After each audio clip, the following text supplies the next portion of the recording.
Hi, welcome to Box on the Box and solo Bob Brack for short. I'm over Box. So I've got a review of Clint Eastwood's new film today, JUROR number 2. You're saying Clint Eastwood's got a new film out. We'll come to that. Anyway, it's quite a struggle to find a screening of this, but I watched the trailer and realising Clint's age, he's 94 this year, I thought, could this be the last time the man steps behind the camera? He doesn't appear in this. There's talk of this being his last film, but then again, I read other things that he's still got planning stuff. Then again, Alfred Hitchcock was planning stuff long after his last film, Family Plot, and before his death, so who knows. So basically, this is an adult courtroom drama. What is one of those, you may ask? Well, let me take you back into the 1980s and 90s. This was quite a commonplace thing.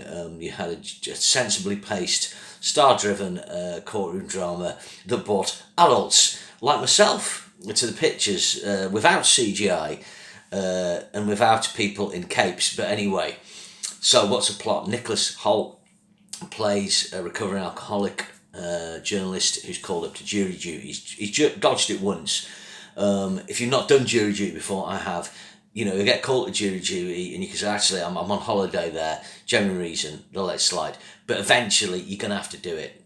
So I postponed mine, and then I went and did it. And that's what he's done, but he still has to be selected, and he still says to the judge, look, you know, my wife's expecting a daughter, she's in the third trimester, and, you know, she's got problems with pregnancy. It turns out his wife has lost some twins in another pregnancy. But he ends up getting selected. So then the case is presented. So when you go for jury duty, you don't know what the case is unless, you know, it was some really high profile case. You might be aware of stuff outside that, but he's not aware of it. As the case unfolds, it involves a man who's accused of murdering his girlfriend. The accused is played by an actor called Gabriel Basso. If you've seen the Netflix series The Night Agent, which is actually a really good series, entertaining, he's in that. He's actually really good in this, as are all the cast. All the performances are totally solid in this. And as the case unfolds, he realises he's been in the bar that night that the alleged murder has taken place. And on that night, he's hit what he's thought is a deer. But in his mind, he's like, have I actually hit this girl walking away? And then she's been thrown over a bridge into a ditch and, you know, died that way. So that's not giving anything away with this. You watch the trailer, it totally opens that. What this film's more interested in is the moral complexity. Nicholas Hoult, it's a genuine accident. He is distracted, but he's an emotional state. But you could hit anyone in those conditions walking down the road. You wouldn't see them in a lot of ways. So if he comes clean with it, he could get a really long sentence. And because he's a recovering alcoholic, they'll think he's been drinking. I'll let you find that out where he has.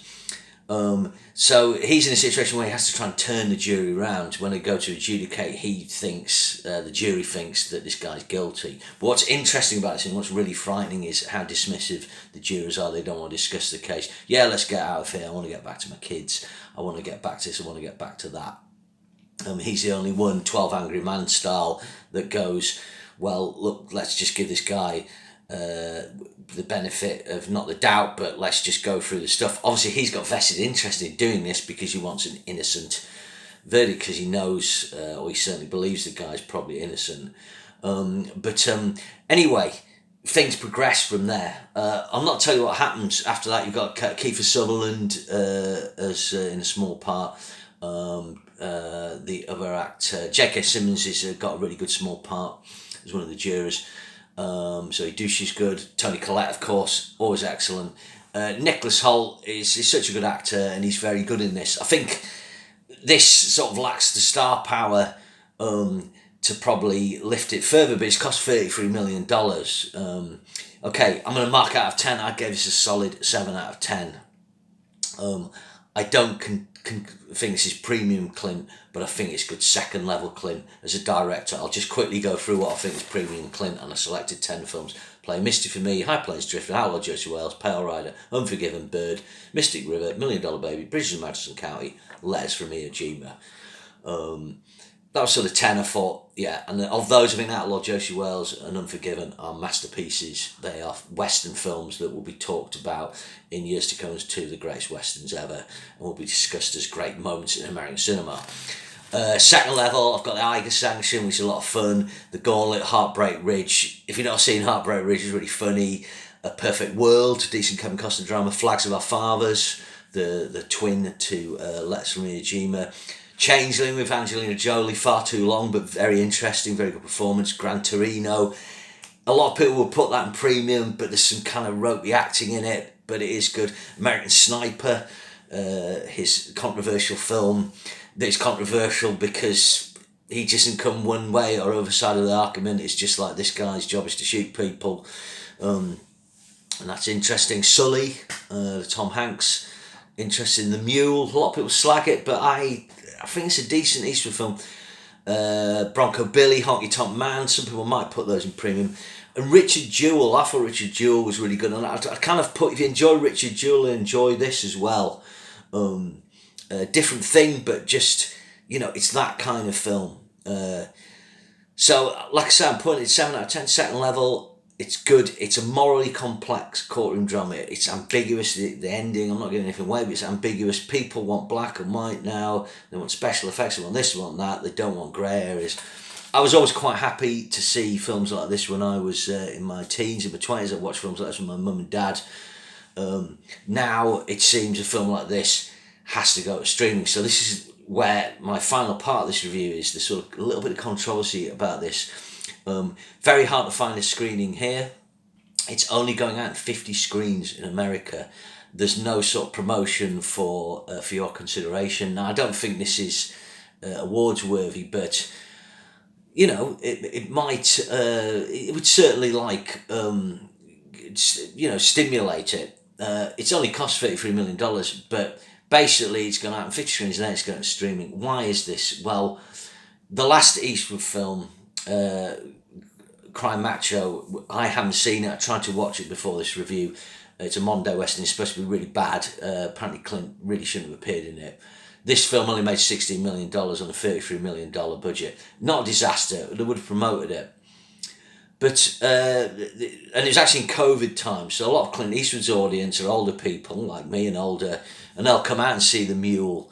One of the reasons I think American Sniper was such a big hit, I think a lot of middle America came out, Trump voters, make of that what you will. But I think what's happened here is Warner's have got a new exec. I actually went on the website, a guy called David Zaslav. If you go on the Warner Brothers website, he's the top CEO. He's got a cheesy grin. Apparently, when he took over at Warner Brothers, he was quite dismissive of Crime Macho. Why do we prepared to spend money on this? Who's this Clint Eastwood guy? Well, actually, there's a building on the Warner's lot named after him, and he's been making films for you for 50 years. But anyway, this is the way the modern world works. Allegedly, Clint's got other ideas in the pipeline. I don't know. If this is his last film, he hasn't gone out on a massive high, but he's gone out on a solid high, and I'm glad he's made a better film than Crime Macho. I think it's better than The Mule. It's certainly better than the 1517 from Paris, which is kind of a weird experiment where he casts the actual people. That's the interesting thing with Clint Eastwood. You go down his filmography, he's quite strange sometimes. Weirdly enough, I actually watched High Plains Drifter, his second or third film as a director, the other day with my wife, and I hadn't seen it in a while. And my wife was just like, this is weird. She didn't get it at all. And I was watching, and that is actually a really odd film when you watch it now. And as you get older, you see it through different eyes. But anyway, digressing slightly, this is the way the world is. There's no room for a morally complex, mid-budget courtroom drama to go to the cinema now. This is $35 million budget. I think to promote it in America, they would have spent that the same again.